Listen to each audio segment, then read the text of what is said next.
sebuah waduk yang terletak di Kabupaten Sumedang, Provinsi Jawa Barat. Pembangunan waduk ini telah lama direncanakan sejak zaman Hindia Belanda.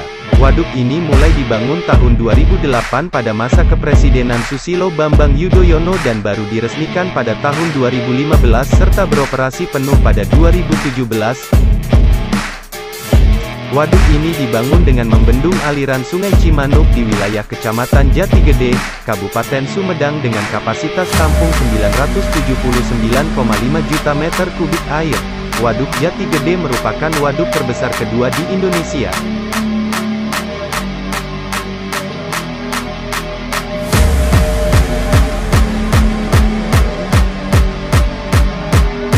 Pembangunan waduk ini telah direncanakan sejak zaman Hindia Belanda. Kala itu, pemerintah Hindia Belanda merencanakan pembangunan 3 waduk di sepanjang aliran Sungai Cimanuk dan Waduk Jatigede merupakan waduk utama dan yang paling besar. Akan tetapi, pembangunan ketiga waduk itu mendapatkan tentangan dari masyarakat sekitar sehingga pembangunannya dibatalkan. Baru pada tahun 1990-an, rencana pembangunan Waduk Jatigede kembali menghangat.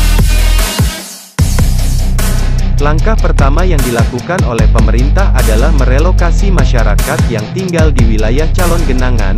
Area genangan Waduk Jatigede meliputi 28 desa di Kecamatan Dharmaraja, Kecamatan Wado, Kecamatan Jatigede dan Kecamatan Jatinunggal. Relokasi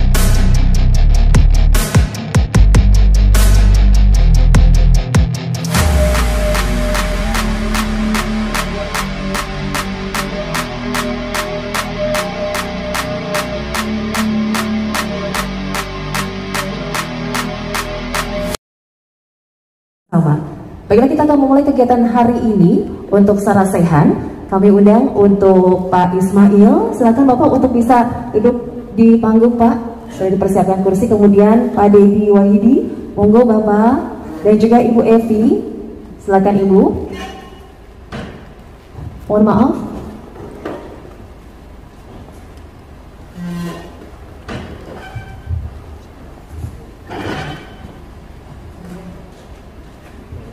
Ya, untuk Sarasehan Waduk Jatigede manfaatnya untuk siapa? Kita akan cari tahu ya jawabannya di sini dengan manfaat. Kemudian ada inovasi terbaru dan juga pastinya inovasi yang pasti bermanfaat untuk masyarakat seperti apa. Oke. Selanjutnya Pak Ismail selaku Sekretaris Umum HT Pusat, silakan Bapak untuk memberikan opening speech-nya kepada kita semua yang ada di sini.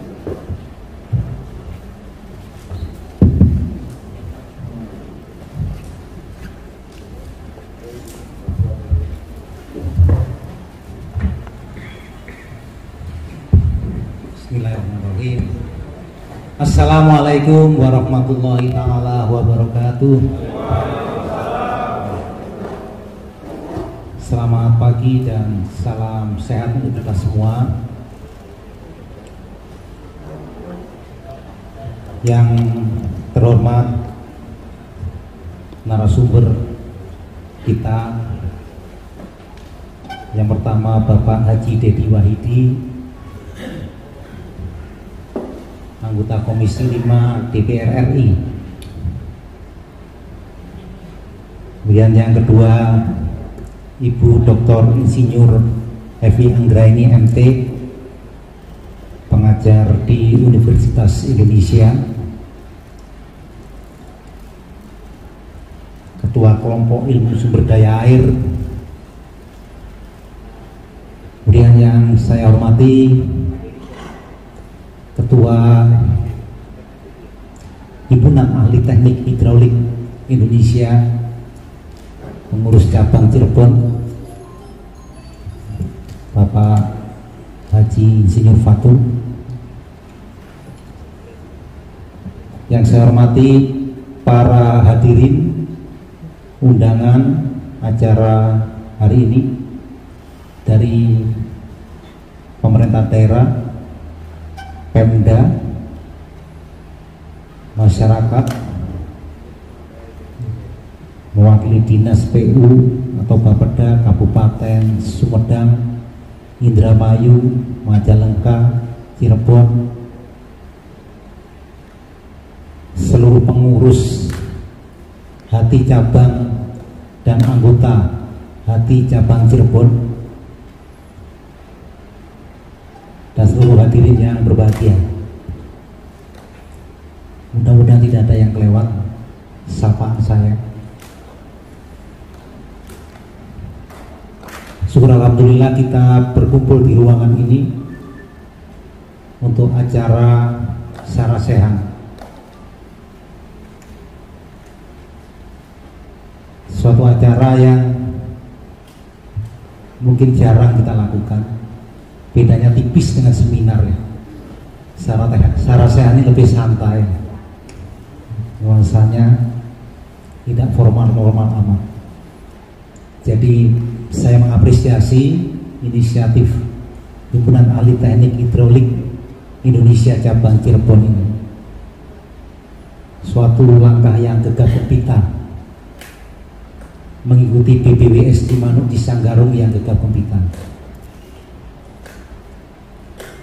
Saya ucapkan terima kasih kepada Bapak Dedi Wahyudi yang selama ini memang selalu banyak memberikan masukan kepada BPWS, saya khususnya. Jadi sebelum saya berbicara sebagai sekretaris umum, izinkan saya bicara sebagai kepala BPWS.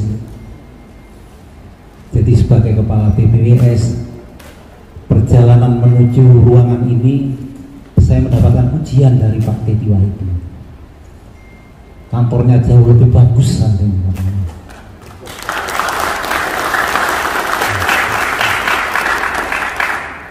Banyak perubahan kata beliau. Nah, terima kasih Pak atas pujiannya, pujian kepada kita semua di BPWS ini. Selain bangunan infrastrukturnya Pak, yang infrastruktur kantor yang sudah kami perbaiki dan sedang kami perbaiki. Kalau bicara infrastruktur pembangunan, beliau melihat langsung di lapangan. Bangunan pantai, bendungan, bendung, irigasi. Tapi kantornya hari ini beliau hadir. Membandingkan sebelumnya, beliau sudah beberapa kali hadir di sini. Jadi tahu persis perkembangan kantor ini. Selain infrastrukturnya, sumber daya manusianya juga berubah Pak. Jadi kalau dulu mungkin yang beliau, saya tidak bercerita dulu, artinya sekarang kita tidak menemukan lagi Pak pegawai BPWS yang merokok di dalam kantor.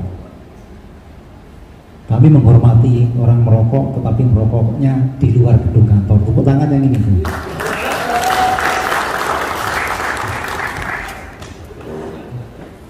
Jadi beliau, Pak Dedi ini ngajaknya saya biasanya, ayo Pak Is merokok kita.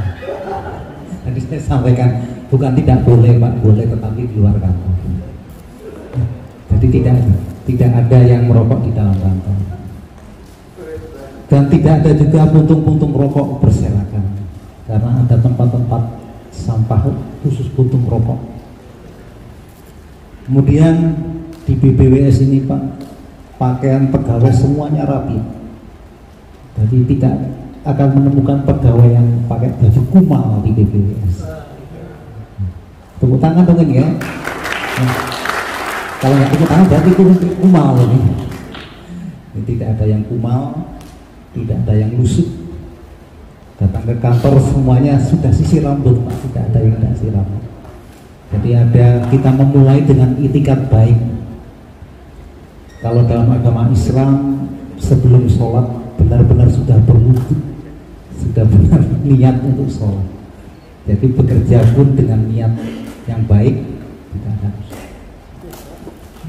Dan banyak lagi perubahan di kantor BPWS di Cimanuk di Sanggarung. Berikutnya saya juga ucapkan terima kasih kepada Bu Evi, Dr. Evi. Beliau pakar, jadi bukan hanya beliau pengajar, tapi beliau juga pakar.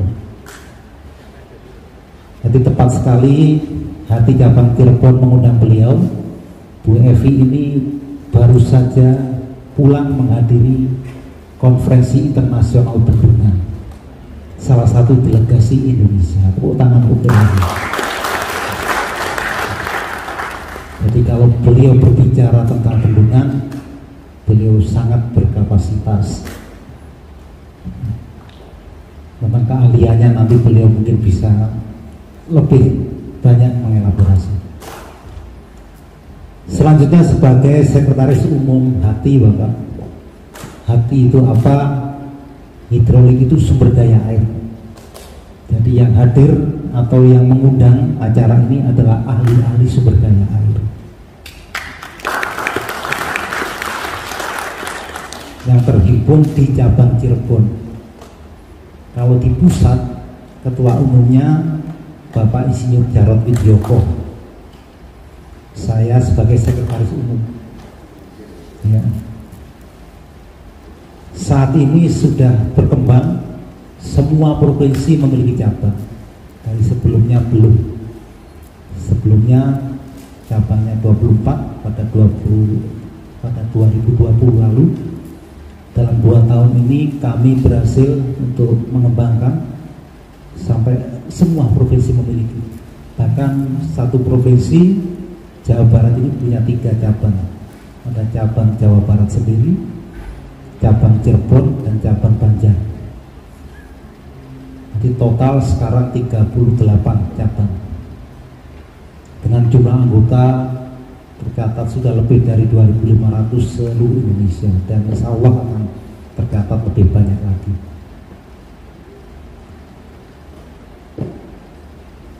Aktivitas HATI cabang Cirebon kami patut berbangga. Selain banyak kegiatan ini menyongsong pertemuan ilmiah tahunan, jadi HATI itu punya kegiatan tahunan nasional. Ini yang berikutnya akan diadakan di Makassar. Kami dapat informasi dari panitia bahwa sumbangan karya tulis HATI Cirebon yang terbanyak di antara cabang-cabang ini. Jadi saya mengapresiasi langkah gegap gempita HATI cabang Cirebon. Selanjutnya mungkin saya tidak berbanyak-banyak untuk memberikan opening speech. Tapi yang jelas kalau dari judulnya Waduk Jati Gede, manfaatnya untuk siapa? Saya pribadi mengatakan manfaatnya untuk banyak orang. Inisiasinya mulai tahun 63. Jadi sudah direncanakan oleh para pendahulu-pendahulu kita, para pejuang kita. Tidak baru-baru ini. Kita yang hadir ini relatif tidak mengikuti semuanya proses itu, apalagi yang muda-muda. Syukur-syukur masih bisa mengikuti periode 5-10 tahun yang lalu, dari proses panjang terwujudnya Bendungan Jati Gede. Salah satu tokoh yang memperjuangkan hingga bisa terbangun Bendungan Jati Gede tidak lain adalah beliau, Pak Teddy. Bagaimana ketokohan beliau, bagaimana perjuangan beliau, itulah biar beliau nanti menceritakan kepada kita semua supaya kita ini tidak gagal paham. Kalau saya yang bercerita, saya baru 2 tahun di Jati Gede di BPWS ini. Mungkin banyak, wah Pak Kepala Balai lebih muda dari saya, mungkin ada yang begitu. Tapi kalau yang bercerita beliau yang benar-benar berpengalaman, kita semua akan tahu kenapa dulu Jati Gede dibangun, apa manfaatnya pada Sumedang, apa manfaatnya pada Majalengka, dan seterusnya. Demikian sambutan pembuka dari saya, dan mohon maklum, mohon izin saya mungkin tidak mengikuti semuanya ya Bapak Ibu, karena saya ada tugas lain di Jakarta. Mohon izin semuanya, jadi saya serahkan kepada pembawa acara. Kalau lebihnya mohon maaf. Wallahu muwaffiq ila aqwamit thoriq. Assalamualaikum warahmatullahi wabarakatuh. Waalaikumsalam warahmatullahi wabarakatuh. Kami ucapkan terima kasih banyak Pak Balai sekaligus Sekretaris Umum HATI Pusat. Sehat selalu Bapak. Semoga selalu bersemangat ya Pak setiap harinya. Harus ya. Oke. baik Bapak Ibu semuanya yang hadir di sini, tadi sudah disampaikan oleh Pak Ismail bahwa Waduk Jati Gede manfaatnya untuk siapa? Untuk banyak orang. Ya, dan kita tahu juga nih dari akademisi ya, ini ada dari sesi akademisi ya, Ibu Evi yang akan memberikan informasi pada kita semua ya sebagai pembicara untuk sarasehan Waduk Jati Gede manfaat untuk siapa ini. Kami persilakan untuk Ketua Kelompok Ilmu Sumber Daya Air UI, Ibu Dr. Insinyur Evi Anggraini MT.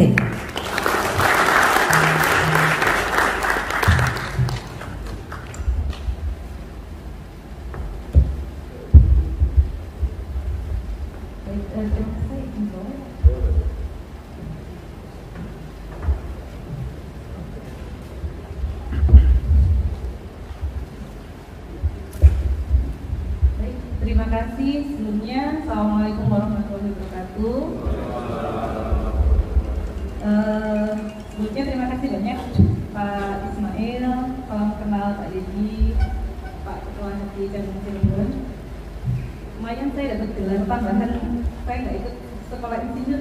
Terima kasih loh Pak.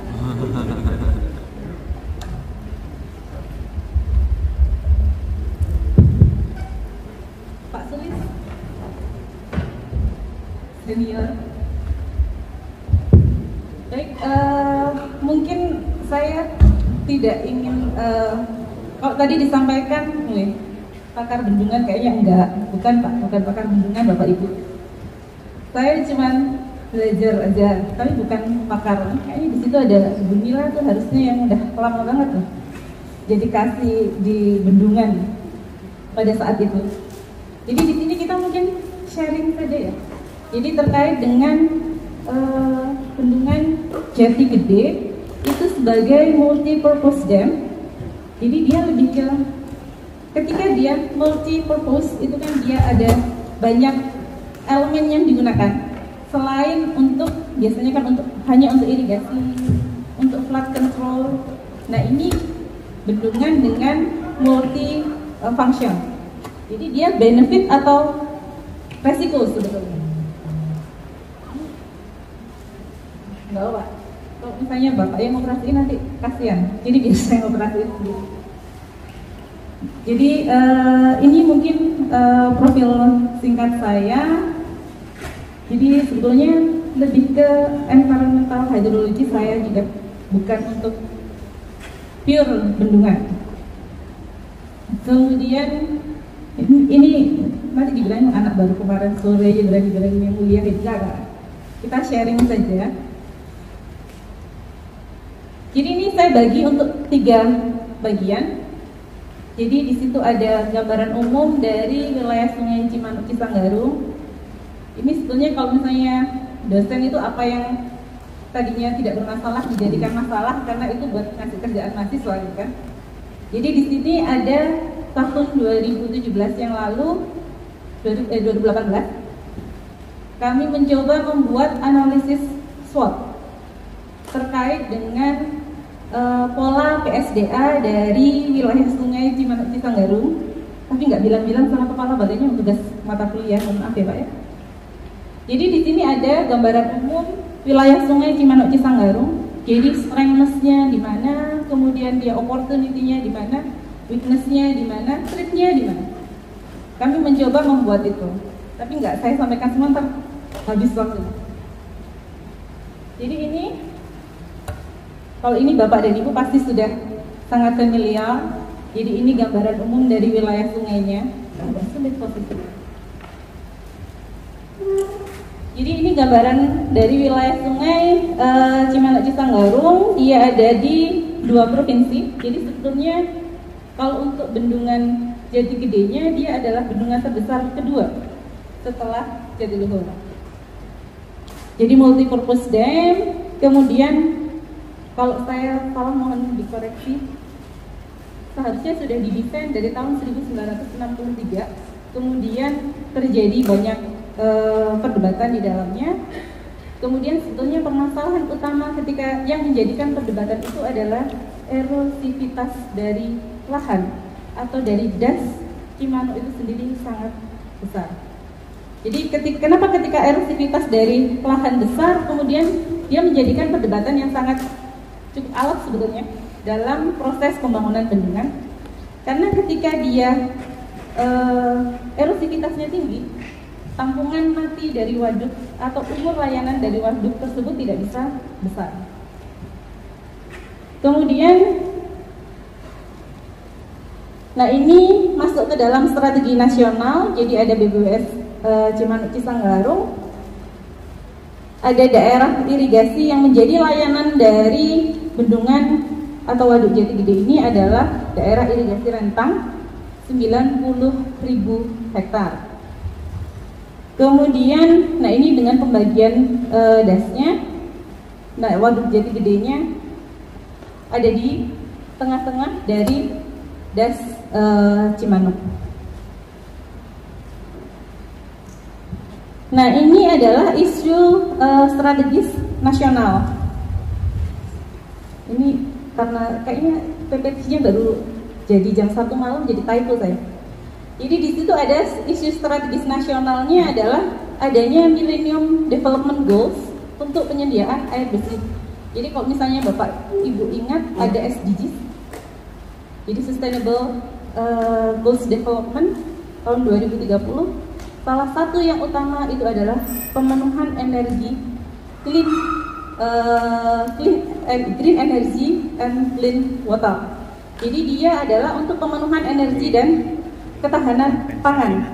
Jadi dia di sini sebenarnya target untuk si bendungan Jati Gede ini salah satunya adalah untuk memenuhi isu strategis tersebut. Jadi di sini ada untuk penyediaan air minum, kemudian ketahanan pangan melalui irigasi, kemudian, nah ini climate change. Jadi saya tadi baca berita, kok baca ya orang di TV, melihat berita dari negara-negara di Eropa, itu mereka sedang mengalami yang namanya badai musim panas.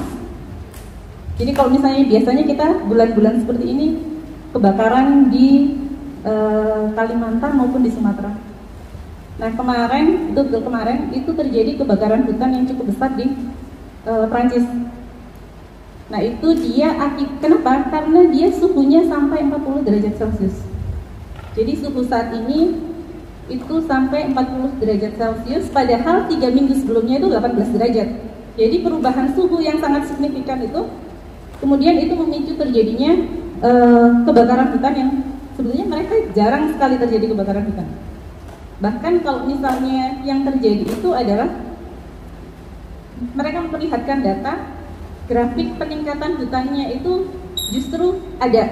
Jadi di tahun 2010 itu ada 300 sekian hutannya, kemudian meningkat kembali, tapi kemudian mereka ngitungnya cepet ya, kayaknya mungkin mereka nggak ada kerjaan kali ya. Jadi kemarin kebakaran, hari ini udah keluar datanya gitu kan. Jadi itu berkurang, jadi tinggal 224 hutan. Itu akibat kebakaran ini. Jadi kemudian climate change-nya ini, kalau di bendungan Jati Gede, seperti apa dampaknya? Jadi climate change ini dia dampaknya adalah kalau misalnya dari volume hujan, kemarin saya sempat jalan-jalan ke ruang hidrometri. Kalau dari volume hujan tahunan pasti tidak berubah signifikan. Mungkin nanti boleh dicek tuh. Dari tahun 2019 sampai tahun 2021, apakah dalam 1 tahun volumenya berkurang? Enggak. Bertambah? Tidak signifikan. Tetapi yang berubah adalah distribusi hujannya. Jadi di suatu ketika di bulan Januari atau Februari hujannya intensitasnya sangat tinggi, tetapi terus kemudian hujannya kecil. Terus kemudian tiba-tiba di bulan Mei ada hujan besar lagi. Jadi sebetulnya secara volume keseluruhan 1 tahun dia tidak bertambah, tetapi distribusinya dia yang berubah. Nah ketika distribusi yang berubah ini tadi, pola operasi dari waduk Jati Gedenya, nah, jadi harus adaptif. Itu jadi salah satu teknologi, sebenarnya bukan salah satu pendekatan. Jadi approachment untuk pola operasi dan maintenance bendungan itu saat ini yang disampaikan adalah adaptif. Jadi adaptif terhadap apa? Karena ada climate change ini. Kemudian ketahanan energi, nah karena sebetulnya dari bendungan itu sendiri, nah itu dapat dipergunakan sebagai sumber untuk pembangkit tenaga listrik. Jadi itu untuk ketahanan energi juga. Kemudian ini adalah isu strategis lokal. Jadi ini yang lokal terjadi di wilayah Sungai Cimanuk Cisanggarung. Jadi di sini ada degradasi lingkungan. Kemudian, nah sebetulnya ini saling terkait antara yang pertama dengan yang kedua. Jadi ada degradasi lingkungan, ada bencana banjir dan kekeringan. Sebetulnya degradasi lingkungan, kalau misalnya kita yang bergerak di bidang sumber daya air, yang kita bicarakan adalah degradasi dari das. Jadi sebetulnya apa sih ciri-ciri dari degradasi das? Itu kalau misalnya musim kemarau kita kekurangan air, kalau musim penghujan kita kebanjiran. Nah itu adalah ciri dari degradasi das. Jadi di situ ada bencana banjir, kekeringan, kemudian kualitas. Sebetulnya secara by default-nya, jadi si waduk itu salah satu upaya untuk meningkatkan kualitas air. Kenapa? Jadi ketika air dari sungai masuk ke dalam waduk, mereka mengalami pengurangan kecepatan. Jadi ketika dia kecepatannya berkurang, dia TSS, jadi sedimen total suspended solidnya itu dia akan settling. Jadi kemudian diharapkan ada peningkatan kualitas air setelah melewati reservoir. Kemudian setelah itu karena dia terpapar di area yang luas, nah itu dia kemampuan untuk mengikat oksigen itu akan semakin besar. Jadi dia proses oksidasi secara alamiah ada. Nah itu harusnya ketika melewati bendungan tersebut itu ada peningkatan kualitas air. Tetapi ada tapinya dulu. Ketika kemudian di dalamnya dimanfaatkan untuk peruntukan yang lain, nah dia dapat menyebabkan terjadinya alga bloom. Jadi ketika ada peruntukan yang lain, kemudian dia peningkatan beban nutrien. Ketika peningkatan beban nutrien, kemudian dia akan meningkatkan eceng gondok. Jadi eceng gondok ini kalau misalnya Bapak dan Ibu cari, dia umurnya itu hanya 21 hari. Jadi dia mulai tumbuh, kemudian dia mengikat dengan yang lainnya hanya 21 hari. Setelah itu dia akan settling. Ketika settling, dia akan menjadi beban dari waduk tersebut. Jadi selain mendapatkan beban dari das, sebetulnya ada beban sendiri loh, yang ditanggung oleh si bendungan Jati Gede ini jika peruntukannya tidak sesuai. Kemudian degradasi dasar sungai yang ada di hulu dari bendungan. Nah ini meningkatkan, jadi volumenya ketika hujan waduknya cepat penuh karena kecepatannya meningkat. Ini tadi pemanfaatan ruang, jadi yang kurang tepat. Nah kemudian kalau ini karena ada di daerah pesisir, jadi ada intrusi air laut. Kemudian ada abrasi pantai. Nah kemudian ini adalah pengurangan kawasan hutan. Itu adalah isu strategis lokalnya. Ini saya dapat dari mana? Ini saya dapat dari pola PSDA Bapak dan Ibu sekalian. Nah ini untuk analisis SWOT untuk pendayagunaan sumber daya air dari faktor internalnya. Jadi di sini ada indikatornya dari infrastrukturnya, kemudian dari SDA-nya, sumber daya airnya, kemudian uraian SWOT-nya apa saja, elemennya untuk SWOT itu apa, strength sama weakness-nya apa. Ini adalah untuk strategi internalnya.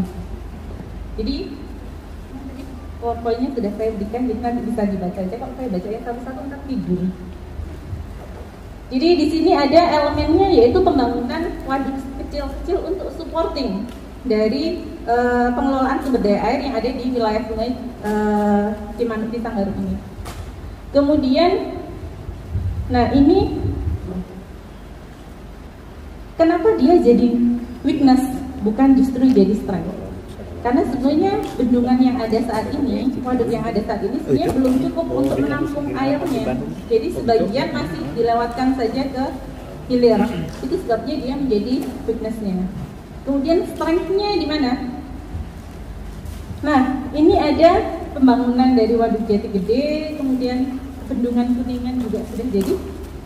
Kemudian ada bendungan Cipanas. Nah, ini untuk mengontrol alokasi air. Kemudian dari bidang sumber daya air, nah ini ada ketahanan pangan, itu adalah strength-nya. Kemudian weakness-nya, nah ini diambil dari faktor-faktor yang sebelumnya, faktor internal. Kemudian ini masih faktor internalnya. Nah ini dari sosial, teknis, dan hukum. Ini tidak hanya terjadi di sini, tapi sebenarnya terjadi di seluruh Indonesia. Jadi law enforcement kita itu masih sangat lemah. Jadi penegakan hukum terkait dengan penataan lahan dan wilayah itu masih sangat lemah. Kemudian, nah ini dari SDM, nah ini yang menjadi weakness-nya ini juga sama. Ini sebenarnya tipikal terjadi di negara-negara yang berkembang. Jadi dia adalah rendahnya kesadaran masyarakat serta peran serta masyarakat itu yang rendah. Jadi kalau misalnya kita membuat pembandingannya, kemudian melihat bendungan di Jepang, bendungan di Prancis, bendungan di Eropa, di US, ya, semuanya bisa dimanfaatkan sebagai sarana untuk rekreasi, healing, gitu. Tetapi mereka dengan kesadaran masyarakat yang sangat tinggi. Jadi itu memang akan mendapatkan positif income untuk mereka. Tetapi ketika kesadaran masyarakatnya, nah itu belum cukup. Nah itu justru jadinya akan menambah beban untuk teman-teman OP di sini. Nah ini untuk faktor eksternal, jadi ini ada opportunity and threat-nya. Dari sisi infrastruktur, nah ini ada bantuan dari pusat. Kemudian ada produk untuk strategis nasional. Kemudian untuk threat-nya, nah ini faktor eksternalnya. Nah itu tadi termasuk terkait dengan degradasi lingkungan. Jadi kekurangan air pada musim kemarau. Nah jadinya ada ketersediaannya juga berkurang. Kemudian pendistribusiannya. Kemudian sama, nah ini untuk opportunity-nya masyarakat sudah mulai peka. Jadi mungkin di sini sudah sering terjadi kegiatan-kegiatan GNKPA seperti itu. Nah itu sebenarnya kegiatan-kegiatan yang mampu untuk meningkatkan awareness ya. Kemudian ada GNKPA itu kan dari seluruh stakeholder. Jadi sebenarnya dia ada community engagement di situ. Nah itu sebenarnya sangat diperlukan untuk pengelolaan sumber daya air. Ini yang bagian kedua terkait dengan multi-purpose. Jadi dia benefit and risk-nya seperti apa? Kelihatan ya? Nah ini saya ambil dari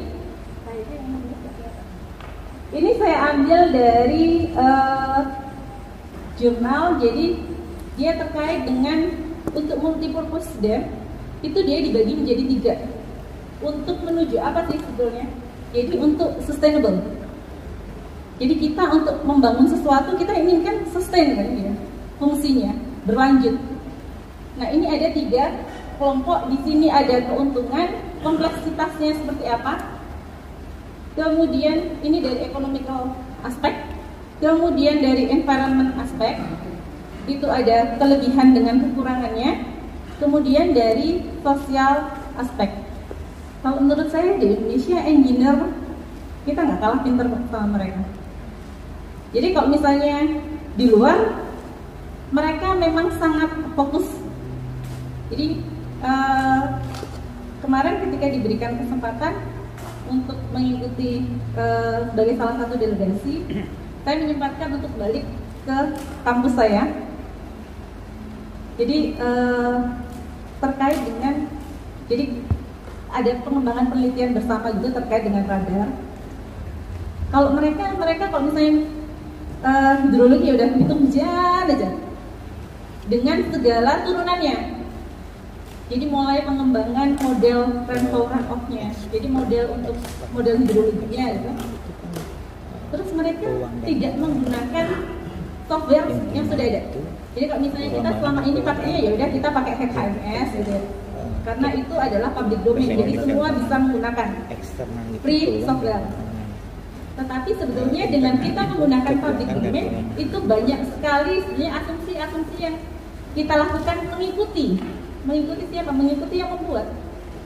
Jadi yang membuat ini adalah USDA, itu adalah United States Development of Agriculture. Jadi sebenarnya kalau misalnya model hidrologi itu termasuk ini kebetulan dia di Prancis. Nah itu dia masuknya adalah Kementerian Pertanian. Jadi bukan di Kementerian PUPR tapi di Kementerian Pertanian. Banyak sekali di HMS itu sebetulnya mengikuti atau adopt dari kondisi lokal di US. Nah di Eropa mereka menulis sendiri. Jadi berdasarkan rumusnya sama, tetapi kemudian mereka mengembangkan berdasarkan kondisi lokal. Nah jadi ya udah itu aja yang dikembangkan. Jadi ketika ditanya belajar penelitiannya apa gitu kan, karena kan udah ketika sudah lulus ya udah kita jadinya kolega gitu kan.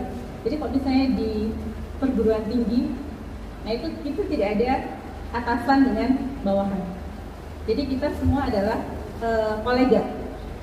Jadi ketika ditanya penelitian saya sampai ke kualitas air, mereka agak kayak surprise gitu kan. Kenapa kamu jadi all you can eat gitu. Jadi kamu satu orang terus kamu meneliti banyak. Mereka sebenarnya ketika satu ya satu, tapi keunggulannya adalah mereka lebih detail. Mereka membuat yang seperti ini, detail sekali. Tapi kemudian ketika dibenturkan dengan yang lain, mereka nggak mau.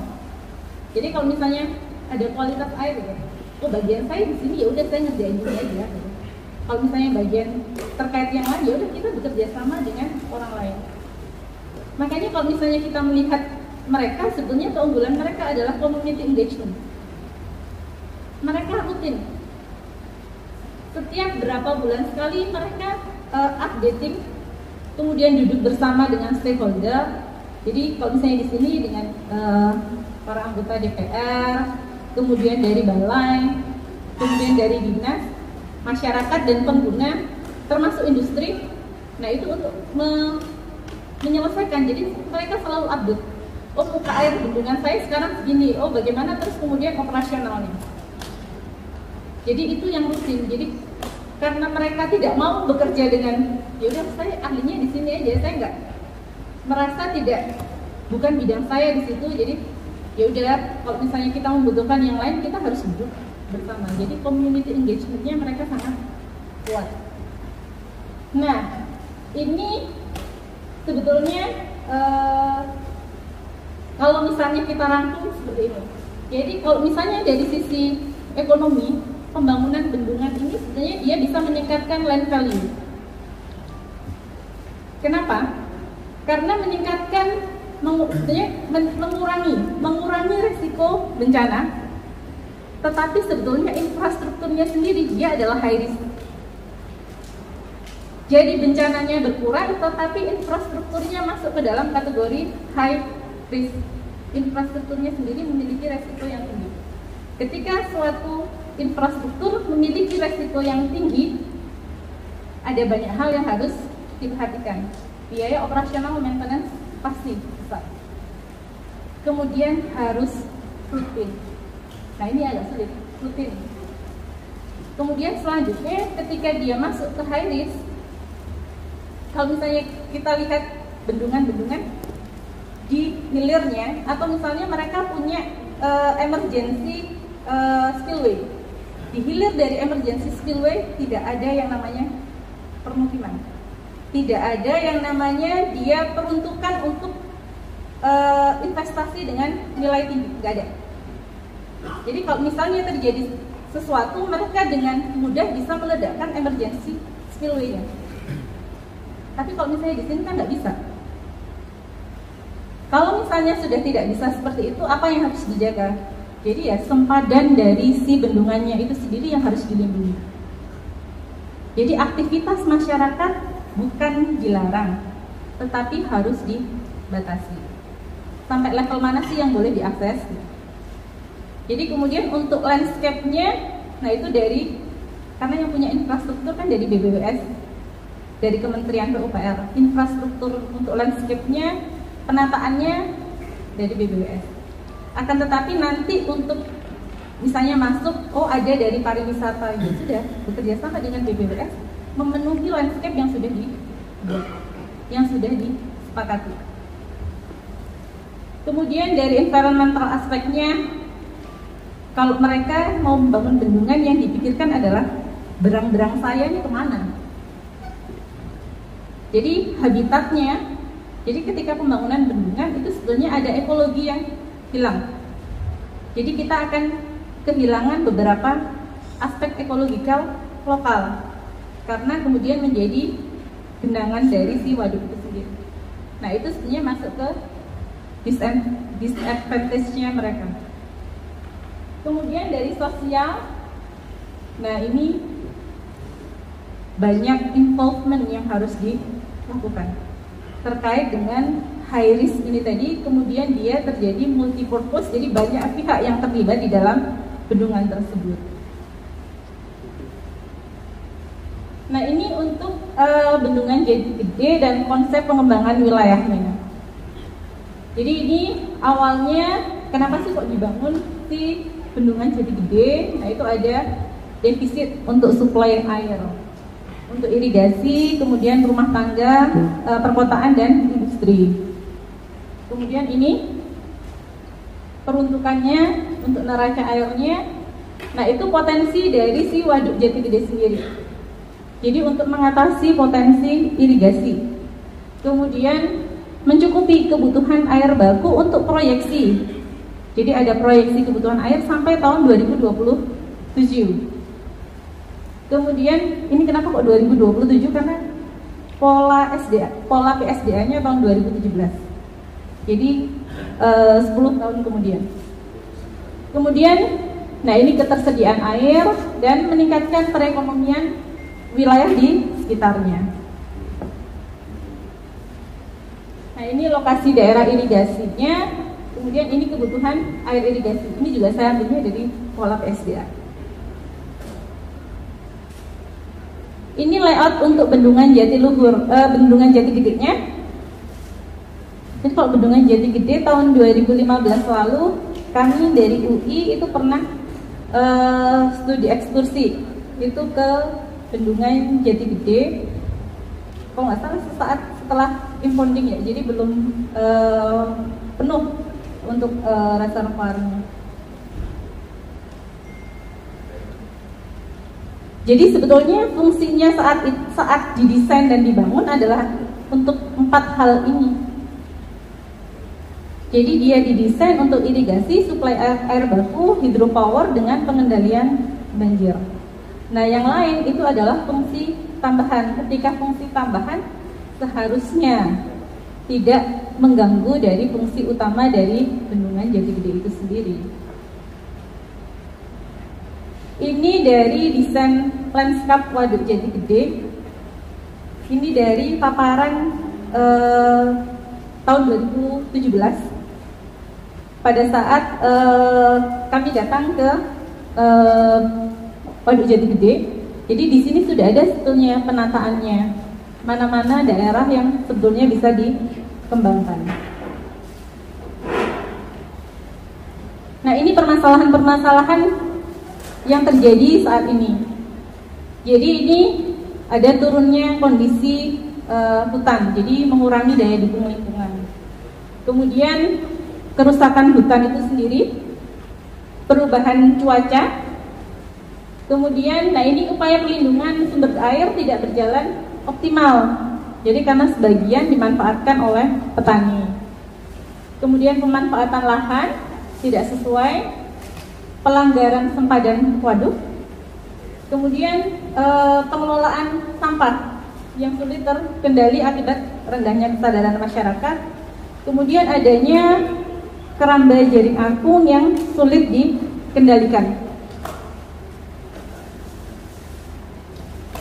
Ini akibat dari yang coba saya petakan dari permasalahan-permasalahan yang terjadi tadi. Jadi itu ada sampah jadi tidak terkendali, kemudian sedimentasi tinggi.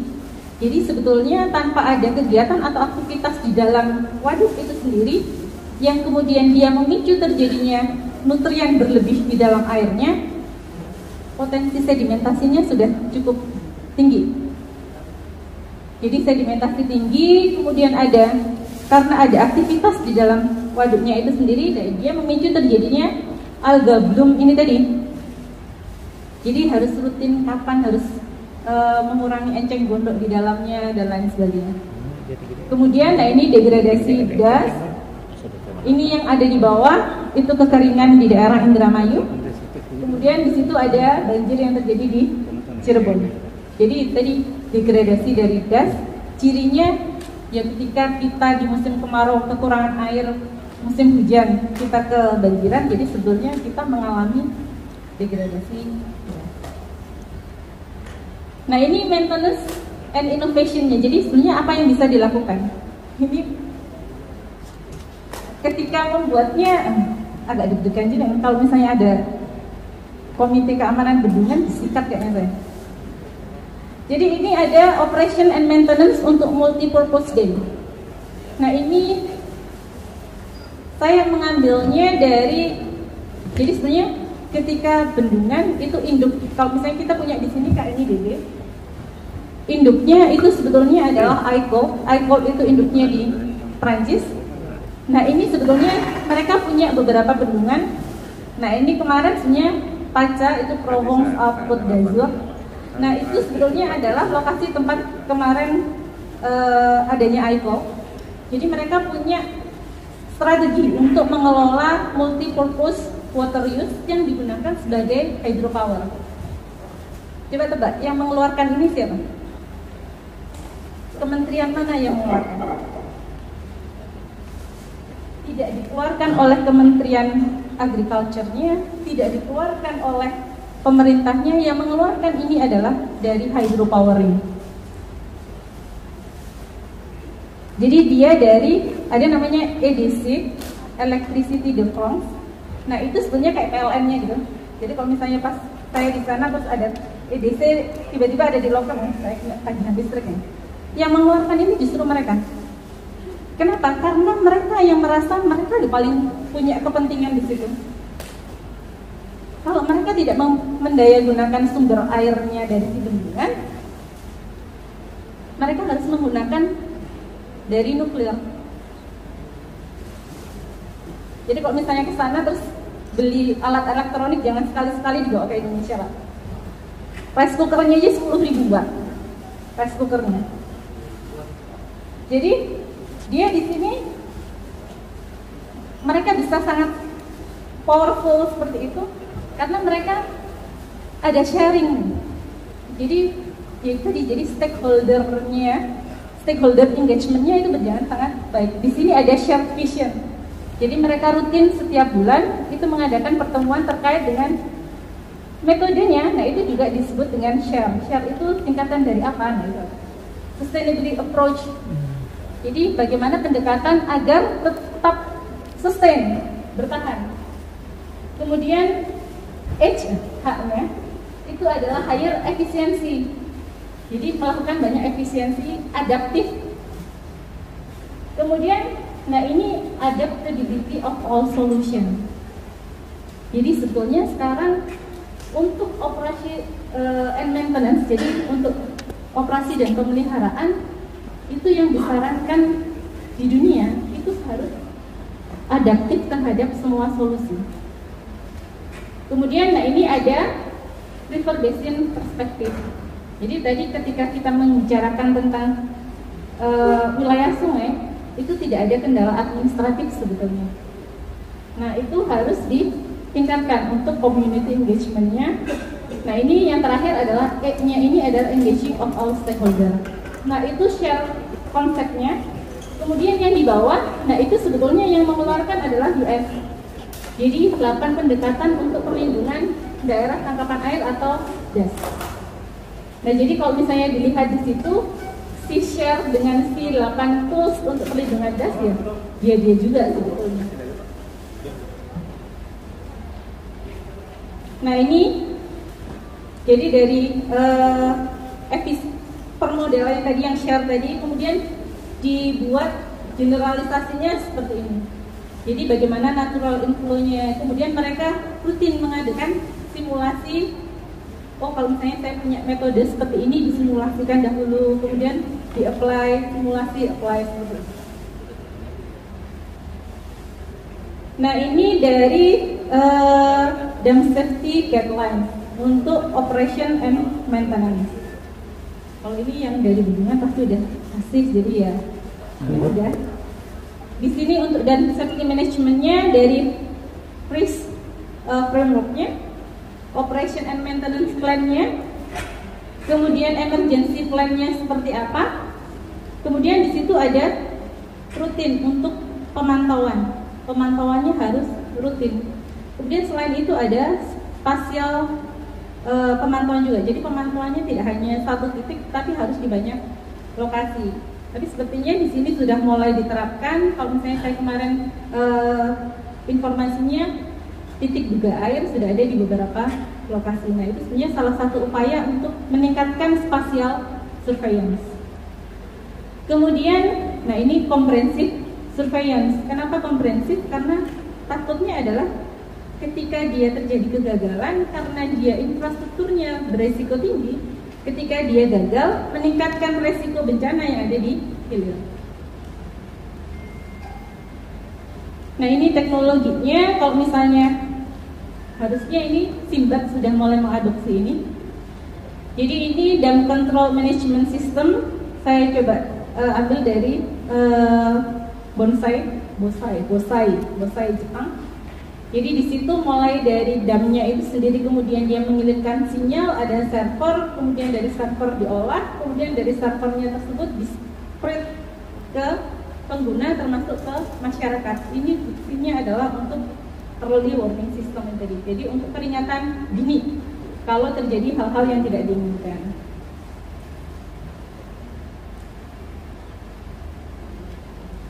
Mas, boleh minta tolong next?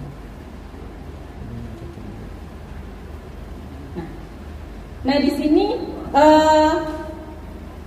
kemarin kita pernah mencoba tapi versi sederhana. Nah, itu ya, ini bukan karena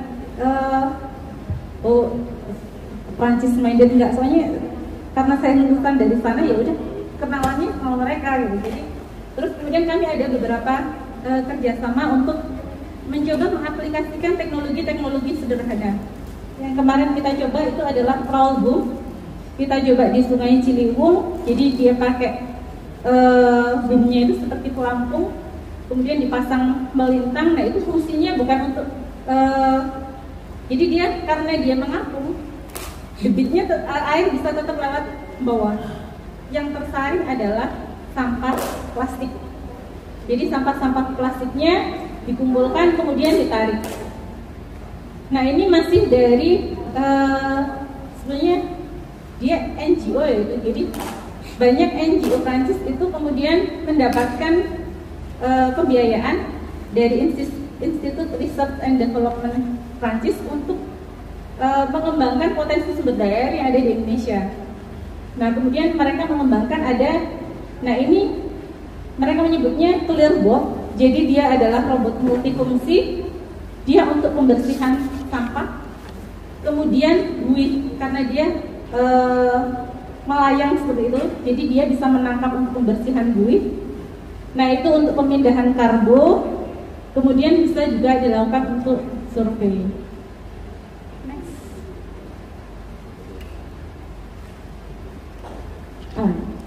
Nah, ini mulai pemanfaatan. Jadi pemanfaatan radar cuaca dalam pengelolaan sumber daya air. Jadi sebenarnya radar ini bukan hal yang baru kalau di luar. Jadi kalau supervisor saya tahun 81 itu sudah mulai mengembangkan radar yang kemudian digunakan oleh BMKG melalui Meteotrong. Saya baru lahir aja dia udah ngomong radar. Jadi di sini fungsinya adalah si radar ini bisa menggantikan, sebenarnya bukan menggantikan. Jadi ketika kita membutuhkan spatial surveillance itu tadi, kita butuh banyak alat. Kita butuh banyak alat untuk stasiun hujan, butuh banyak alat untuk pos duga air. Nah, dengan adanya radar ini, tapi sebelumnya harus dikalibrasi dulu radarnya. Dari si radar ini sebenarnya jangkauannya adalah 1 pikselnya itu untuk yang sidan. Jadi yang digunakan BMKG itu sidan itu adalah 0,5 kali 0,5 km. Jadi kita per 0,5 kali 0,5 tahu berapa sih potensi hujannya, berapa potensi airnya. Kalau misalnya dia akan ada hujan yang lebih besar, kapan hujannya datang, berapa menit kemudian, nah ini sebetulnya bisa dilakukan dengan menggunakan radar cuaca. Mungkin itu sharing dari saya. Terima kasih sebelumnya. Mohon maaf jika terlalu bertele-tele. Selamat pagi. Assalamualaikum warahmatullahi wabarakatuh. Waalaikumsalam warahmatullahi wabarakatuh. Ya, terima kasih banyak untuk Ibu Dr. Evi yang sudah sharing informasi kepada kita semua di sini ya Bu ya. Tadi disampaikan banyak sekali manfaat dari dibangunnya Waduk Jati Gede, diantaranya sebagai penyedia irigasi, air baku, energi listrik, dan pengendalian banjir yang nanti dampaknya akan dirasakan oleh masyarakat baik di wilayah Sumedang, Indramayu, Majalengka, Kota, dan Kabupaten Cirebon. Baik, selanjutnya kita akan mendengarkan pemaparan dari wakil rakyat yang sudah 3 periode, tokoh penting yang tahu sekali sejarah dari dibangunnya Waduk Jati Gede. Baik, kita sambut dan beri tepuk tangan yang meriah untuk Bapak Haji Dedi Wahyudi SPD.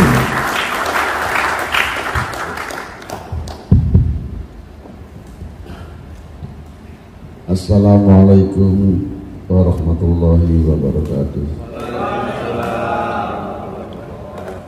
Bismillahirrahmanirrahim. Alhamdulillahirabbil alamin.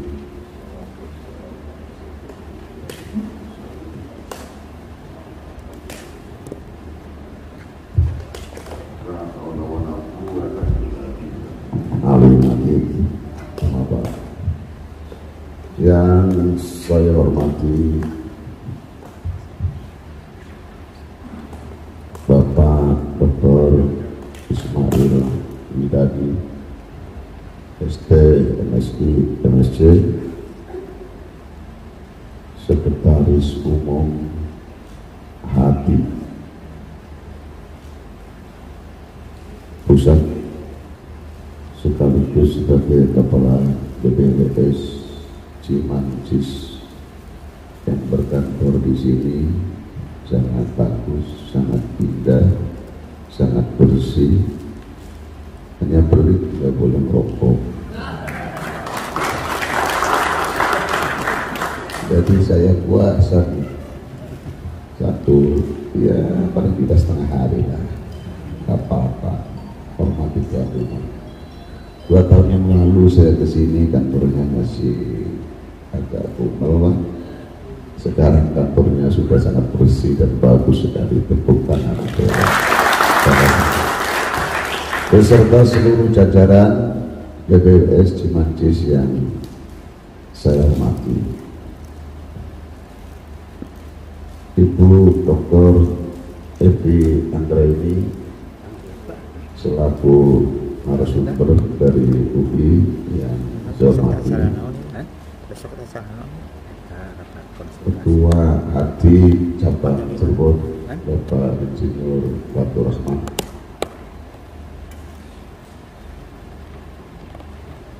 Bapak-bapak yang mewakili atau para kandidat yang mewakili dari Dinas PUPR Sumedang, Majalengka, Indramayu, Kabupaten Cirebon, adik-adik mahasiswa yang saya cintai dan saya banggakan,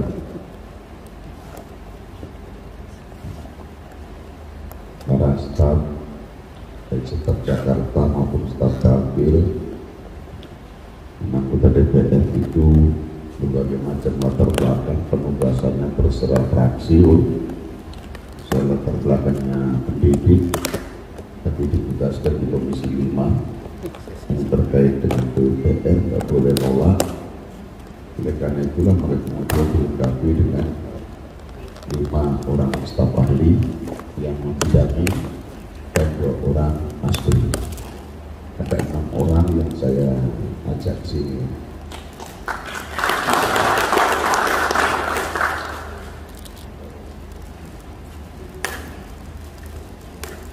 Pertama-tama marilah kita panjatkan puji syukur kepada Allah Subhanahu wa taala atas berkat dan rahmatnya pada menjelang siang hari ini.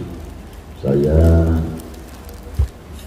dan kita semua dapat sama-sama hadir di aula PPLS Cimancis dalam rangka Sare Sehat dengan judul Waduk Jati Gede Manfaatnya untuk Siapa.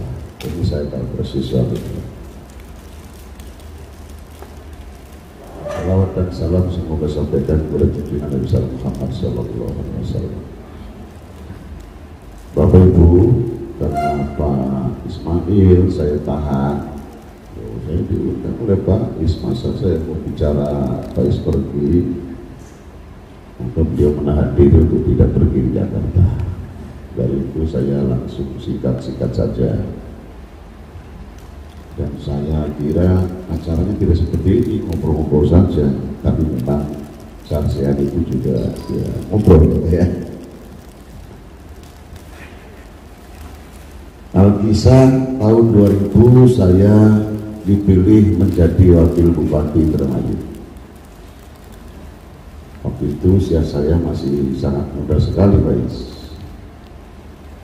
Tahun 2003 itu terjadi kemarau dingin, sehingga di wilayah Pantura terjadi gagal panen secara total. Lalu kemudian pemerintah pusat dan pemerintah provinsi mengadakan rapat koordinasi terkait dengan undangannya itu kepada seluruh Bupati Pantura, Cirebon, Kabupaten Indramayu, Subang, kemudian Kerawang, Bekasi.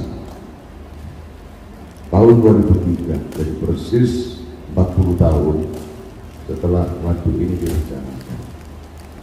Tiba-tiba Pak Bupati mewakilkan saya. Nah, saya nggak mau tangan kosong. Saya sebelum berangkat saya undang dulu kadis terkait.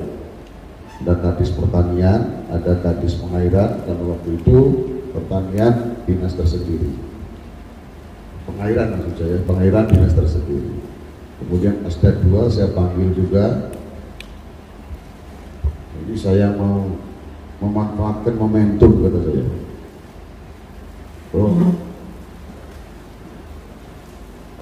Penanggulangan orang takut penanggulangan kekeringan ini tidak bagus. Saya ingin membelokkan banjir itu untuk menanggulangi kekeringan. Coba saya ingin kalau waduk Jati Gede itu dibangun, berapa manfaatnya untuk Indramayu? Gadis bilang 70% Pak, dari sisi pertanian, irigasi pertanian, 70% untuk Indramayu, kemudian 20% untuk Kabupaten Cirebon Barat, dan 10% untuk Majalengka. Oke. Kalau begitu berapa ratus hektar manfaat yang akan diterima oleh pertanian Indramayu? Sekian ratus hektar. Baik. Siap-siap besok nanti saya ke tempat rapatnya di Waduk Jatiluhur. Hanya saya sebelum berangkat ke sini, Pak Is, saya sudah hubungi Sekda, saya sudah hubungi Kepala Bapeda, saya minta data-data tanggal saja. Ternyata nggak ditemukan sampai dengan saya berangkat ke sini.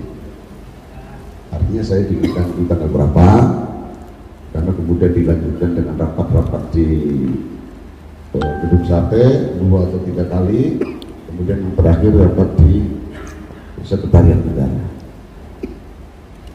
Berangkatlah pada ya sekitar bulan-bulan begini, karena musim gaduh Pak. Gardu baru angkat gunting, nggak ada air sama sekali, hujan nggak turun, kemudian sungai juga kering.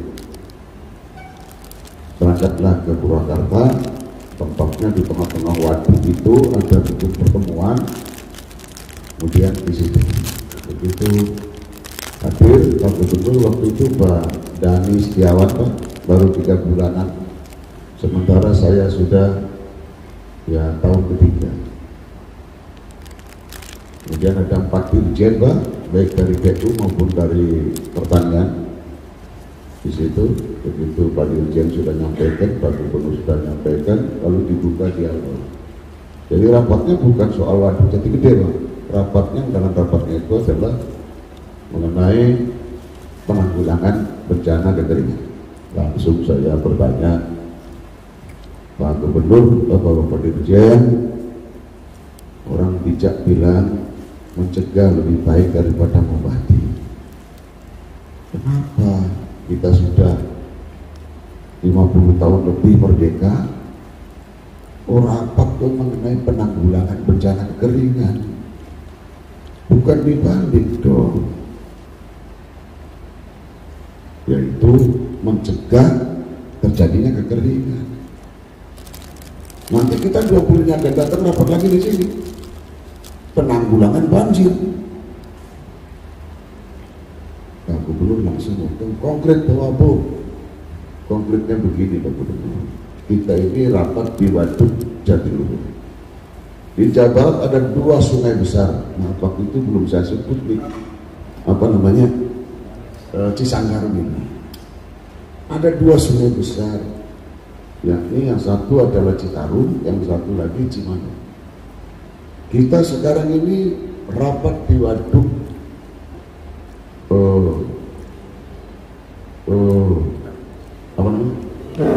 Jatiluhur. Ini sungainya adalah Citarum. Di atas ini ada waduk namanya Cirata. Di atasnya lagi ada waduk namanya Saguling. Sementara Sungai Cimanuk, sungai terbesar juga di sini, termasuk sungai besar di Indonesia, baru ada bendung rentang, belum ada waduk. Saya waktu kecil, Pak, bapak saya di desa itu ya tokoh lah, tokoh petani, sehingga sering diundang rapat selapanan. Kalau habis rapat selapanan itu kemudian paginya itu minum-minum teh dengan teman-teman petani lainnya, membahas mengenai patungan, Pak. Patungan hektaran untuk beli tanah pembangunan Waduk Jati Gede. Pak Gubernur, itu Waduk Jati Gede sudah direncanakan sejak zaman Bung Karno. Saya nggak nyebut tahun, saya baru tahu tahunnya sekarang 63. Saya menyebut 40 tahunan yang lalu, persis seperti itu. Itu 2003, sementara ini dirintis tahun 63. 40 tahunan yang lalu sudah lewat.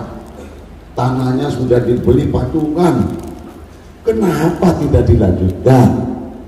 Sehingga nanti hujan besar ditampung untuk mencegah banjir sekaligus menanggulangi kekeringan. Pak Dirjen dari PU suruh jawab, boleh dulu, Pak. Silakan Pak Dirjen jawab tuh pertanyaan Pak Wabu.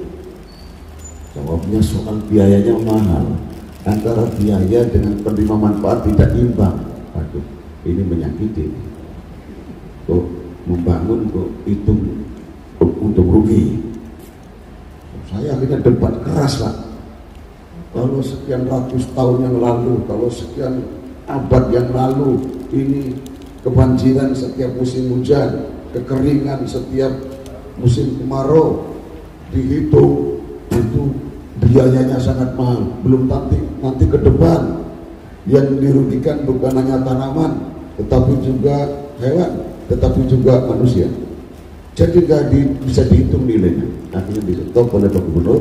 Dah, perdebatan panas kita stop, kita selesaikan di meja makan. Kita diskusikan di meja makan. Begitu Bacanya bulat-bulat begini, makannya di bawah, bukan di tempat pertemuan itu. Turun, bupati-bupati lain maksana mau makan sendiri, saya dengan Pak Gubernur dengan 4 dirjen, satu meja pun bulat begini.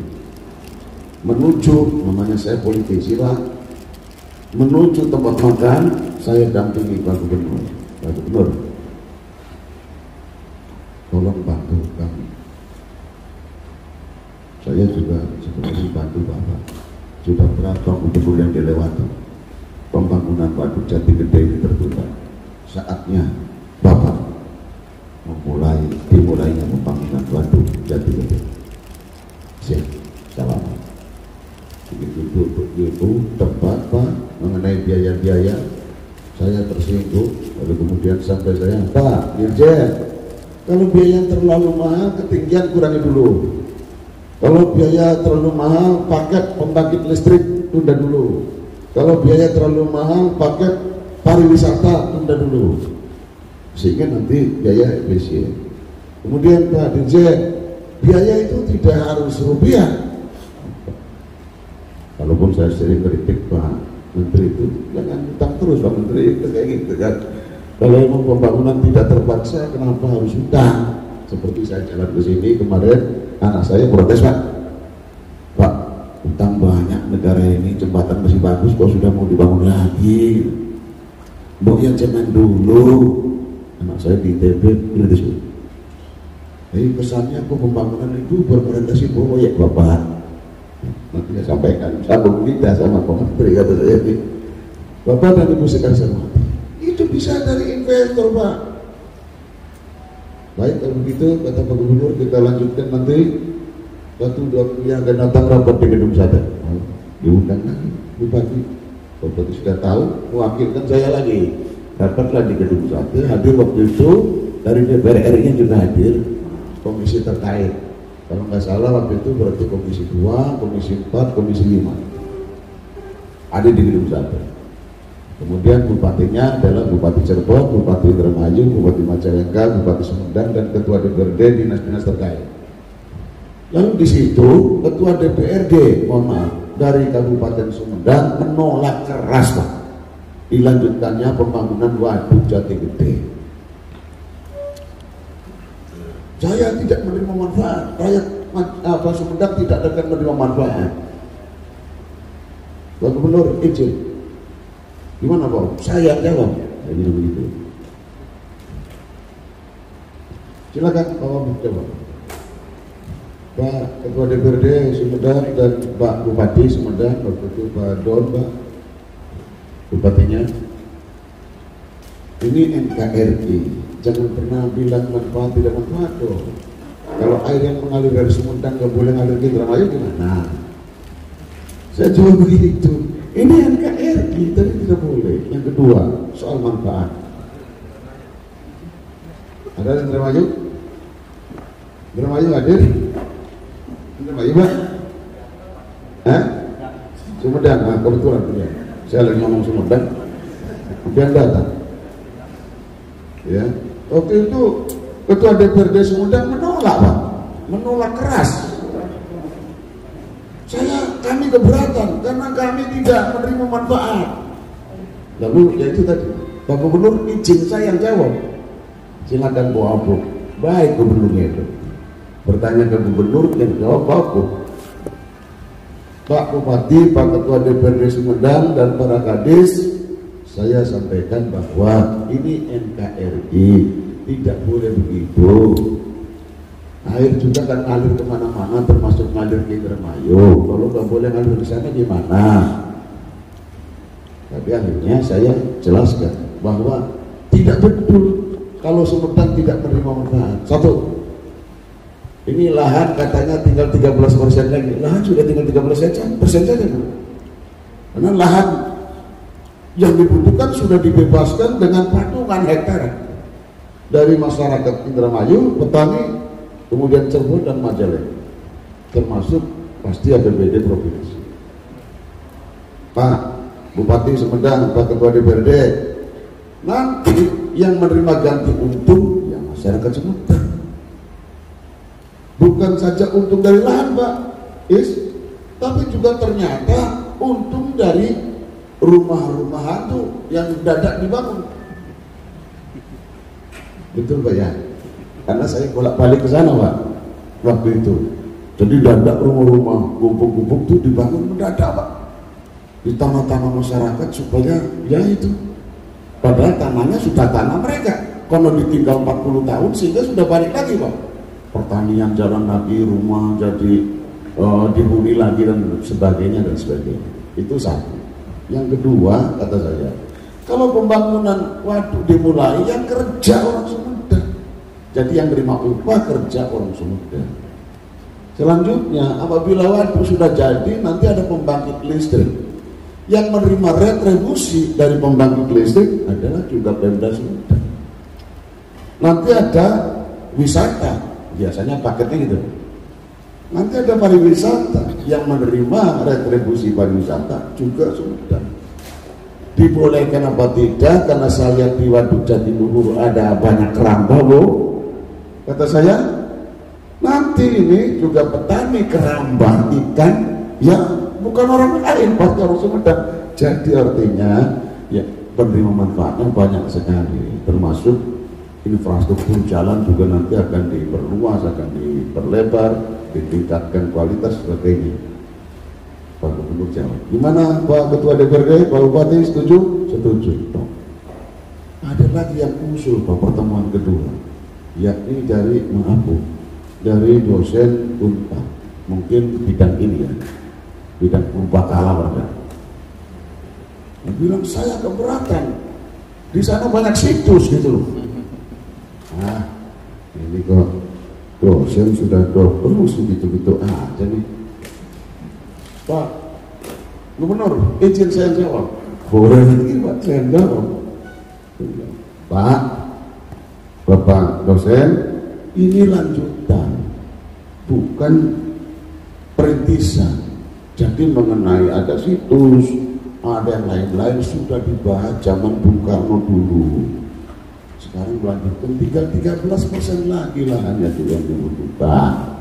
Jadi yang dimaksud oleh Bapak di situ ada situs, lahan yang dimaksud ada situs, lahan yang sudah dibebaskan untuk kepentingan pembangunan waduk. Gimana Bapak dosen? Gubernur bilang begitu, oke Pak, setuju. Pertemuan terakhir di Sekretariat Negara Pak. Lalu kemudian di sana dibahas dan akhirnya disetujui untuk dilanjutkan. Tepuk tangan. Walaupun itu dibahas tahun 2003, pelaksanaan pembangunannya tahun 2007, saya sudah tidak wakuf lagi. Tapi pembangunan Waduk Jati Gede sendiri sampai dengan sekarang belum selesai Pak. Ya, ini terutama pembangunan irigasinya. Nah, dalam hal pembangunan irigasi, Pak Kepala Balai, Bapak-Bapak Satker yang terkait, saya minta pengawasan lebih ketat, Pak.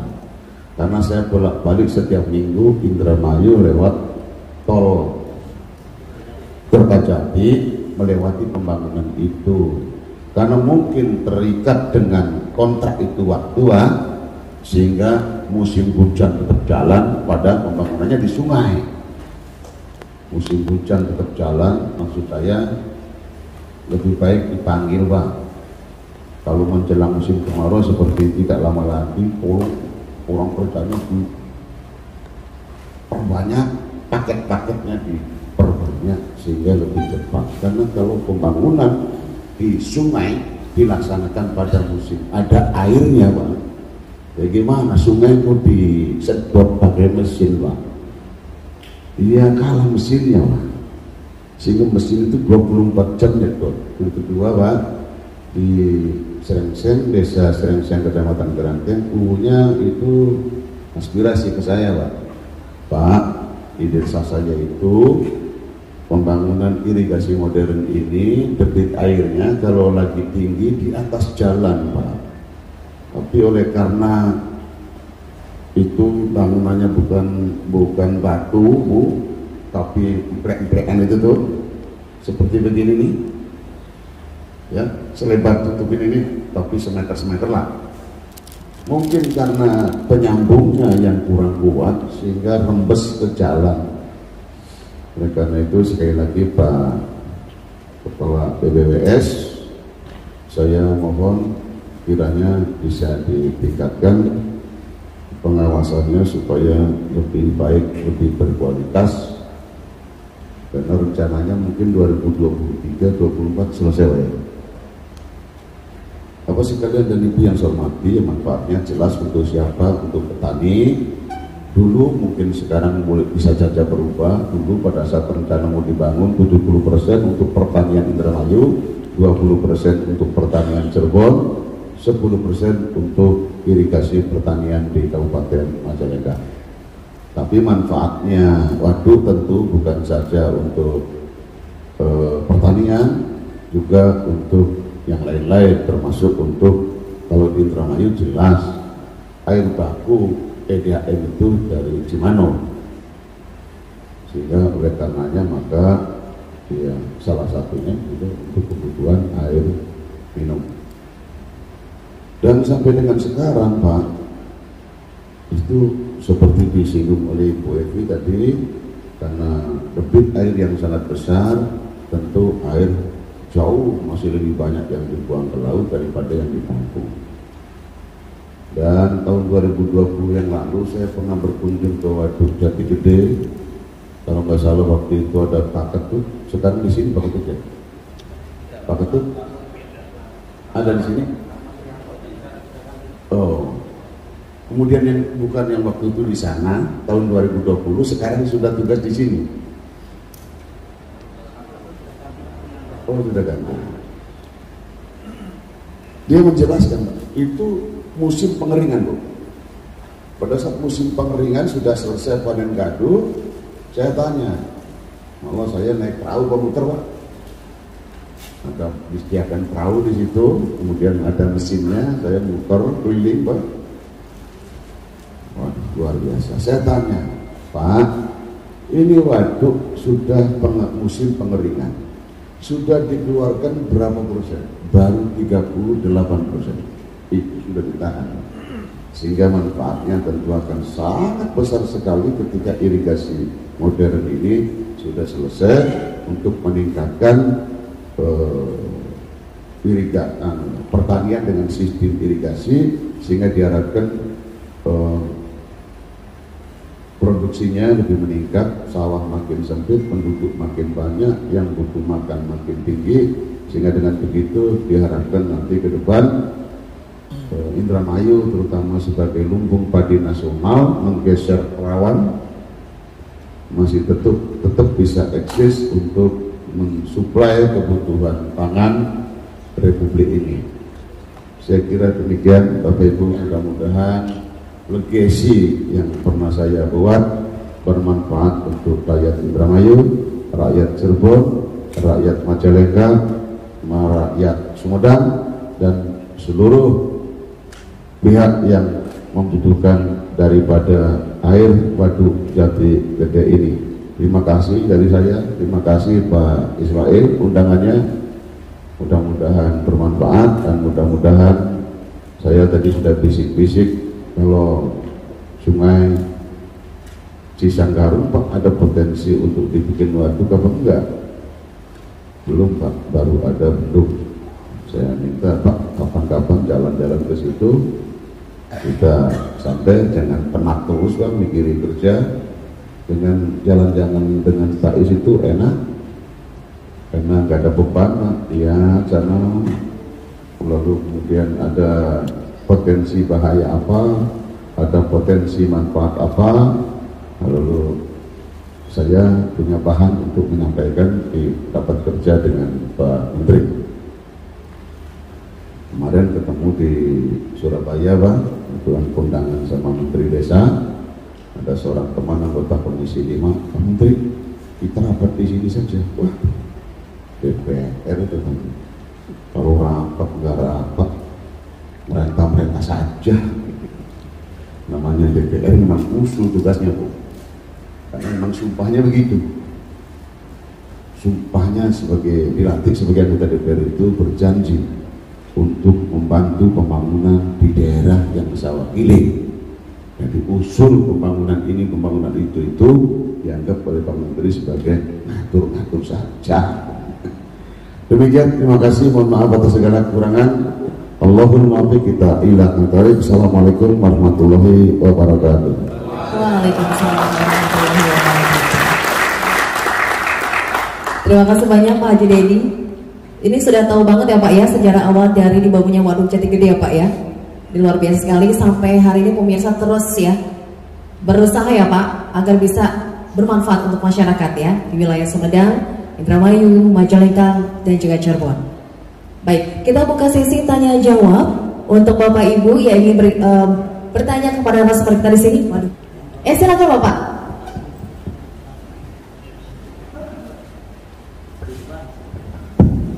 Bismillahirrahmanirrahim. Assalamualaikum warahmatullahi wabarakatuh.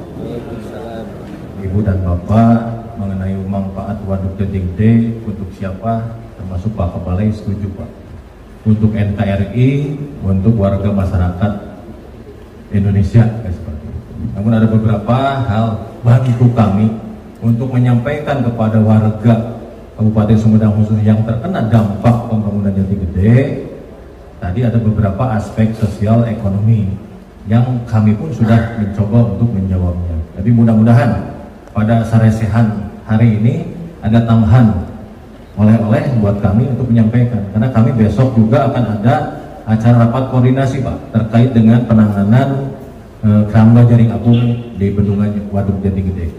Stakeholder terkait DPRD, dari Marpes, para camat, BBWS, pelaku usaha KJA, warga OTD dan investor kami undang untuk bagaimana supaya penyelesaian terhadap KJA itu bisa ditertibkan dan bersih dari bendungan Jati Gede.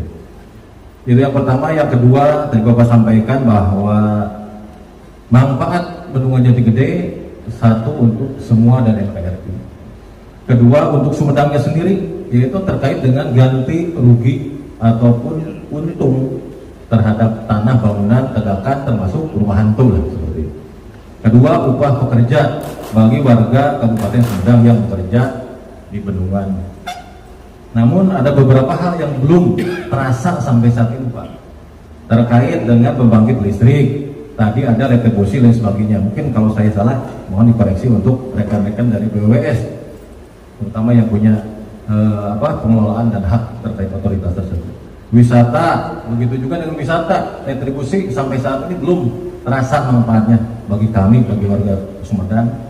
Apalagi KJA, kami sejalan sebetulnya dengan BWS, dengan pemerintah, dengan diaturnya Perda nomor 4 2018 terkait dengan RT/RW, terkait dengan zonasi, bahwa pelarangan jaring apung di KJA. Kami melakukan penindakan penertiban, namun ada yang salah juga mungkin. Mohon juga pencerahan. Dari penertiban itu bukannya berkurang, malah bertambah seperti itu.